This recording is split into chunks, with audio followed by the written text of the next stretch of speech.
اللهم صل على محمد عبدك ورسولك للمؤمنين والمؤمنات والمسلمین والمسلمات۔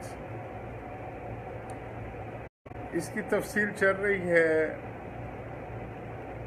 اعوذ باللہ من الشیطان الرجیم، یا ایھا الذین آمنوا اتقوا اللہ وکونوا مع الصادقین۔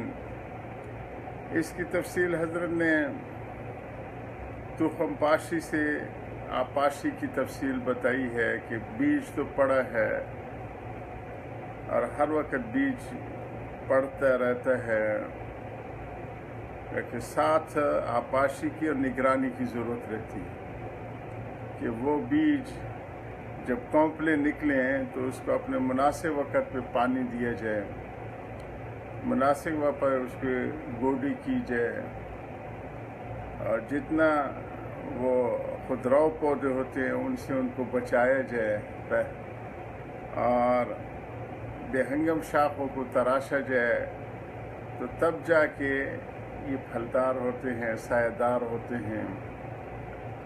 اور اسی پہ تفصیل چل رہی ہے کہ معرفت کا بیج تو پہلی جو تجلی تھی عالم ارواح میں، اس میں ہر ایک دل میں پڑا ہے۔ پھر یہاں پہ عرفات اور مزدلفہ اور ہر موسم ہوتے رمضان میں، نماز کے بعد، ہر نیکی کے بعد کچھ نہ کچھ دل کے اندر بیجائی ہوتی ہے۔ اسی طرح دینی معلومات کسی سے سن لی، سنی سنائی، وہ اثر انداز ہوتی ہیں، لیکن تقوی اور فہم دین کا تعلق اللہ سبحانہ تعالیٰ نے معیت صادقین کے ساتھ، جو پکے سچے اللہ کے نیک بندے ہوتے ہیں، انہی کی صحبت کے ساتھ جوڑا ہے۔ مصلحین کی اصلاح کے لیے شرط ہے، فہم دین بھی اس کے بغیر نہیں آتا اور تقوی بھی اس کے بغیر نہیں آتا۔ حضرت فرماتے تھے کہ جتنی برائیاں ہیں یا برائیوں میں آدمی مبتلا ہے، یا نیکی کی طرف کم قدم بڑھتے ہیں، نیکی کی طرف وہ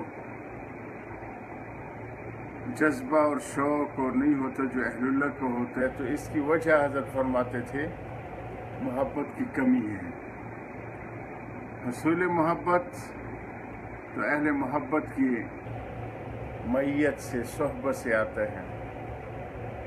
کسی طالب علم نے حضرت حکیم الامت سے پوچھا کہ کیا قرآن کامل مکمل ہے یا نہیں؟ فرمایا ہے بالکل۔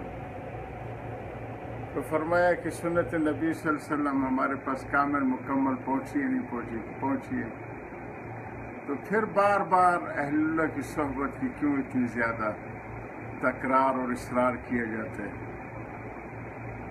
تو چونکہ ذی علم تھے، ان کو کہا کہ یہ ہدایت عمل متعدی ہے یا عمل لازم ہے، یعنی ہدایت والوں کے ساتھ جڑنے سے وہ لگتی ہے جیسے کہ متعدی امراض ہوتے ہیں، اللہ بچائے ہم سب کو، ان کے ساتھ لگنے سے ہی وہ ان بیماریوں میں مبتلا ہو جاتے ہیں۔ تو ہدایت ایسے پھیلنے والی چیز ہے جو ہدایت یافتوں کے ساتھ، نبیوں کے ساتھ جڑو گے تو وہ ہوگی، اور ان کی معیت شرط ہے۔ عمل لازم یہ ہوتا ہے کہ جیسے مچھلی کا بچہ پیدا ہوتی تیرنا جانتے ہیں، یہ اس کی فطرت میں گتھی میں اللہ سبحانہ تعالیٰ نے ڈال دی۔ مرغی کا چوزہ پیدا ہوتی چگنا شروع کر دیتے ہیں، یہ عمل لازم ہے، یہ فطرتی طور پہ ہے۔ ہدایت اور ہدایت کے مدارج یہ اہل اللہ کی صحبت کے ساتھ جڑے ہوئے ہیں، اور اچھی صحبتیں انسان کو اچھا بنا دیتی ہیں، بری صحبتیں بالکل بگاڑ دیتی ہیں۔ ہمارے کسی پنجابی کے بزرگ کا شعر ہے، چنگیاں دے لڑ لگیاں تھی میری جھولی پھل پہ گئی، منیاں دے لڑ لگی تھی پہلے ہی رل گیا نہیں۔ تو اسی پہ چل رہے حضرت کا کہ اس تک ہم پہنچے تھے کہ حضرت موسیٰ علیہ السلام کا واقعہ کہ پوچھا کہ اللہ سبحانہ حضرت موسیٰ علیہ السلام سے فرمایا اے موسیٰ میرے ساتھ اس طرح رہو جس طرح شیرخوار بچہ ماں کے ساتھ رہتا ہے. انہیں تفسیر پوچھی، ارشاد ہوا کہ بچے کو ماں مارتی ہے، تھپڑ مارتی ہے، گود سے دور پھینک کے پھر بلک کے لپٹ کے پھر اس کی گود کے ساتھ چپکتا ہے، مگر وہ بچہ پھر اسے چپٹتا ہے.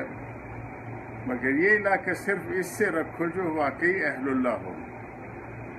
وہ جو میں نے مجذوب صاحب کو پچھلے مجذوب شعر بھی سنایا تھا، بڑے شان والے بزرگ تھے. انڈین سروس کمیشن امتحان اس زمانے میں انہوں نے پاس کیا ہوا تھا، جس زمانے میں ہندو بھی بڑے کم پاس کرتے تھے.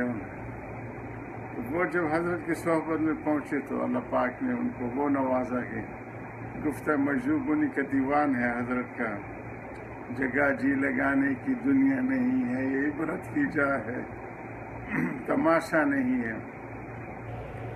تو ان کو ایک دفعہ خانقاہ سے نکال دیا تھا.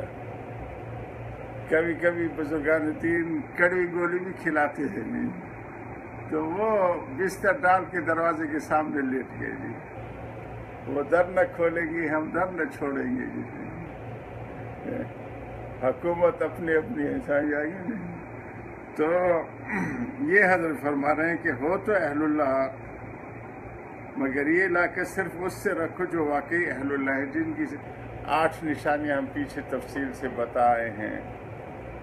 اور حضرت فرما رہے ہیں ہر چلتے پھرتے سیاہ لوگ اس درجے کے نہیں ہوا کرتے.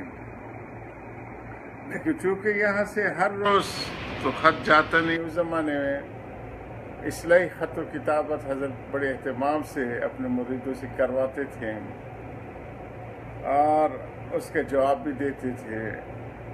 غرض یہ کہ اہل اللہ کے ساتھ کچھ علاقہ ہو، یا تو ان کی مجلس ہو تو نور علی نور ہے، اس میں حاضری دیا کریں، نہیں ہے تو کوئی جس طرح ہمارے جدید اصطلاحات میں کہتے ہیں ہاؤ ہیلو کا ایک یہ ہونا چاہیے کہ کوئی چیٹ ہو، یا آج کل سوشل میڈیا پہ بہت سی چیزیں آ گئی ہیں. خط و کتابت بھی آج کل وہ بالکل پرانی سی چیز ہو گئی ہے. تو چاہے ای میل ہو، چاہے میسیجز ہوں، چاہے چیٹ ہو، چاہے سوشل میڈیا سے کسی اور طور سے کال ہے، آج کل تو وہ فری ہوتی ہیں، لیکن کچھ رابطہ ہو اہل اللہ سے. اس درمیان میں رابطہ کیا کرو بزرگوں سے کہ حکایات اور ملفوظات اہل تقوی کے مطالعے میں رکھو. اگر یہ بھی اس میں ابھی تک پورا وہ نہیں ہوا، راہ پہ گاڑی نہیں آئی، تو کم از کم بڑوں کے جو اکابرین ہیں ان کی کتابوں اور ان کے ملفوظات، ان کے مواعظ اب تو بہت جمع پڑھا کرو. بس خلاصہ یہ ہے کہ اہل اللہ کی صحبت میں رہو تو تمہارے جو معرفت کا بیج ہے اس کی آبیاری ہوتی رہے گی. اگر صحبت میسر نہ ہو سکے تو خط و کتابہ کے ساتھ مطالعہ کتب کا بھی بہت غور سے کرو، یہ بھی بدل ہے. چونکہ گل رفت گلستان شد خراب، بوئے گل را از کے جویم از گلاب. اب دن بدن انحطاط ہو رہا ہے، نیک لوگوں کی کمی ہوتی جا رہی ہے، اور اسی طرح ہی اہل اللہ اٹھیں گے. حضرت فرماتے کامیاب ہو جائیں گے، نایاب نہیں ہوں گے. تو حضرت فرما رہے ہیں ان کا شعر ہے چونکہ گل رفت پھول چلے گئے جی، گلستان خراب شد، جو باغ تھا وہ خراب ہو گیا، برباد ہو گیا ہے. دنیا کا باغ جو جس سے خوشبوئیں پھیلتی تھی. بوئے گل را از کے جویم از گلاب، پھر دوبارہ اس گلاب جیسی شکلوں والے بزرگوں کی تلاش میں ہوں. چونکہ موسم گل ختم ہو گیا اور چمن اجڑ گیا، گلاب تو رہا نہیں جس سے خوشبو حاصل ہو. اب کے گلاب سے ہی خوشبو حاصل کرو، یعنی کتابیں جو ان کی پڑھی ہیں نا جی، یا ان کے ملفوظات ہیں، چونکہ شد خورشید و مارا کرد داغ، چار نبود در مقامش جز شراغ، چونکہ آفتاب چھپ گئے ہے. ہمارے بزرگ آفتاب مہتاب کے مانند تھے جی، اور ہم کو داغ دے گئے ہیں جی. ان کے بچھڑنے کا جو صدمہ ہے وہ داغ دے گئے جی. اس لیے اس کی جگہ اب چراغ ہی سے کام لو جی. ہمارے حضرت فرمایا کرتے تھے کہ وہ شیروں جیسے پھر نہیں لوٹ کے آئیں گے، اب کام انہی لومڑی جیسے لوگوں سے چلے گا جی. وہی ہے جی کہ اب آفتاب والے لوگ تو نہیں آئیں گے، ان چراغوں سے کام چلاؤ. اسی طرح اگر اس کی مفارقت دنیا سے ہو جائے یا ہم سے ہو جائے، یوں ہی کرنا چاہیے. بزرگوں کے ان کی پھر ارشادات ملفوظات، جیسے الحمدللہ ہم لوگوں نے 20-25 سال سے حضرت کی ملفوظات کا کوئی نہ کوئی سلسلہ جاری رکھا ہوا. یعنی اگر آفتاب نہ ہو تم یہ چراغ ہی جلا لو، کیونکہ ہر جگہ تو آفتاب ہر وقت نہیں رہ سکتا. تو خیر اس کا بدل صحیح یہ نہ کرو کہ کھاؤ گاکھی سے نہیں جاؤ گا جی سے. مطالعہ کتب کی نسبت فرمایا درس زمانہ رفی کے کہ خالی از خلل است، سراہی میں ناب و سفینہ غزل است.